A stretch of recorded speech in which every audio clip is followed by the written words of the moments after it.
শ্ৰীমন্ত শংকৰদেৱ সংঘ তিনিচুকীয়া জিলা শাখাৰ 29 সংখ্যক বাৰ্ষিক অধিৱেশনৰ লাইখুটা স্থাপন। শ্ৰীমন্ত শংকৰদেৱ সংঘৰ সঞ্জীৱনী আঞ্চলিক শাখাৰ আতিথ্যত আৰু স্থানীয় ৰাইজৰ সহযোগত মাটিয়াখানাৰ বৃন্দাবন প্ৰাথমিক শাখাৰ সপ্তৰথী সমন্বয় ক্ষেত্ৰত শ্ৰীমন্ত শংকৰদেৱ সংঘৰ তিনিচুকীয়া জিলা শাখাৰ 29 সংখ্যক বাৰ্ষিক অধিৱেশনখনি আগন্তুক 3 আৰু 4 ফেব্ৰুৱাৰীত দুদিনীয়াকৈ বৰ্ণাঢ্য কাৰ্যসূচীৰে অনুষ্ঠিত কৰিবৰ বাবে ব্যাপক প্ৰস্তুতি চলাই থকা পৰিলক্ষিত হৈছে। সেই অনুসৰি 20 জানুৱাৰী শনিবাৰে যথেষ্ট সংখ্যক ভক্তপ্ৰাণ ৰাইজৰ লগতে শ্ৰীমন্ত শংকৰ সংঘৰ ডিব্ৰুগড় আৰু তিনিচুকীয়া জিলা শাখা আঞ্চলিক আৰু প্ৰাথমিক শাখাৰ বিষয়ববীয়াৰ উপস্থিতিত মূল মণ্ডপৰ পবিত্ৰ লাইখুটা স্থাপন কৰে তিনিচুকীয়া জিলা শাখাৰ সভাপতি চেনিৰাম বৰাই।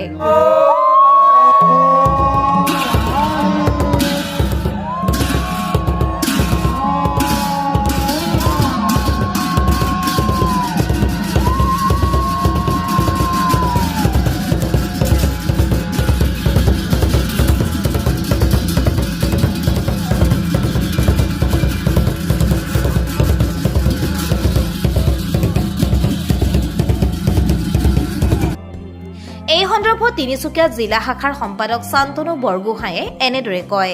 কৃষ্ণ পৰম শ্ৰদ্ধাভাজন, আজি এই পবিত্ৰ লাইখুটাস্থলীত উপস্থিত সমস্ত জনসাধাৰণক আমি তিনিচুকীয়া জিলা শাখাৰ তৰফৰ পৰা সেৱা জনাইছোঁ।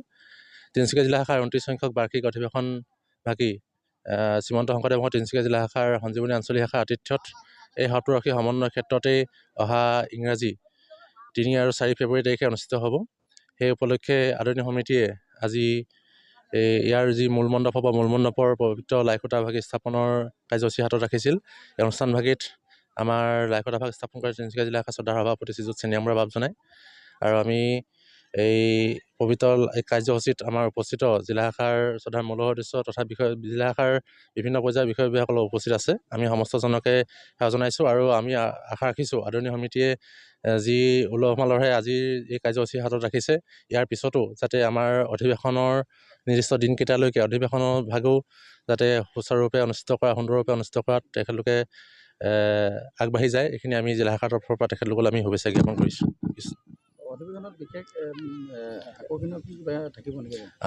এবাৰ আমাৰ তিনিচুকীয়া জিলা শাখাৰ বাৰ্ষিক অধিৱেশনত যিভাগ আমাৰ পূৰ্ণাংগৰ ওপৰত আদৰণীয় সমিতিয়ে অনুষ্ঠিত কৰাৰ ব্যৱস্থাপনা কৰিছে, আমি প্ৰতিখন শাখা সমিতিৰ সুকীয়াকৈ মুকলি সভাৰ ব্যৱস্থা কৰিছোঁ। আৰু আমাৰ এই বৰ্ষত আমাৰ যি শ্ৰীমন্ত শংকৰদেৱ সংঘৰ যুৱ সংগঠন, শ্ৰীমন্ত শংকৰদেৱ সংঘৰ যি ভৰসাৰ এটা সংগঠন, সেই সংগঠনৰ আমি সভাপতিও মূল মঞ্চলৈকে আগবঢ়াই আনিছোঁ। লগতে আদৰণীয় সমিতি এবাৰ এটা বিশেষ সাংস্কৃতিক সন্ধিয়া অনুষ্ঠিত কৰিছে প্ৰথম দিনা, আৰু দ্বিতীয় দিনা শেষ হোৱাৰ পিছত এভাগি ভাওনা অনুষ্ঠিত কৰিব। গতিকে আমি আশা ৰাখিছোঁ এবাৰ জিলা শাখাৰ অধিৱেশনভাগি খুব সৰ্বাংগ সুন্দৰ অধিৱেশন অনুষ্ঠিত হ'ব। আৰু আমি আপোনালোকক এটাতে অৱগত কৰিব বিচাৰিছোঁ যে এবছৰ আমাৰ যি মুকলি সভাৰ নিৰ্দিষ্ট বক্তা হিচাপে আমি শ্ৰীমন্ত শংকৰদেৱ সংঘৰ মূলৰ যুটীয়া সম্পাদক আমাৰ দেৱাঞ্জন বৰা বাবক আমি নিৰ্দিষ্ট বক্তা হিচাপে আমন্ত্ৰণ জনাইছোঁ। তেখেতৰ উপস্থিতি আমাৰ অধিৱেশনভাগি আৰু অধিক সুন্দৰ কৰি তুলিব বুলি আমি আশা ৰাখিছোঁ। কৃষ্ণ।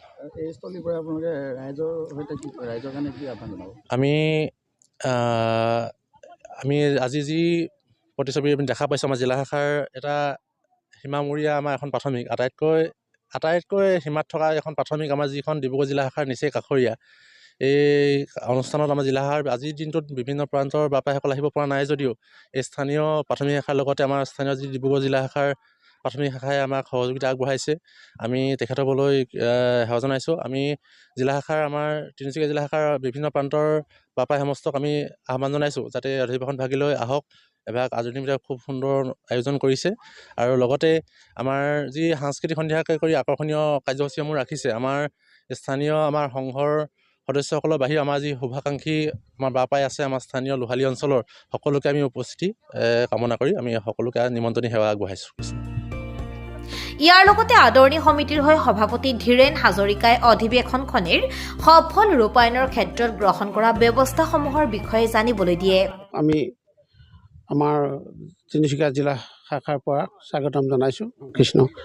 আমাৰ আজি প্ৰথম কাৰ্যসূচী হিচাপে 29 সংখ্যক যি বাৰ্ষিক অধিৱেশন, আজি আমি পবিত্ৰ লাইখুটা স্থাপন কৰা হ'ল। আজিৰ পৰাই আমাৰ অহা 3 আৰু 4 ফেব্ৰুৱাৰী তাৰিখে আমাৰ বিভিন্ন কাৰ্যসূচীৰে ইয়াত দুদিনীয়াকৈ পূৰ্ণাংগ হিচাপে আমাৰ এখন অধিৱেশন অনুষ্ঠিত হ'ব।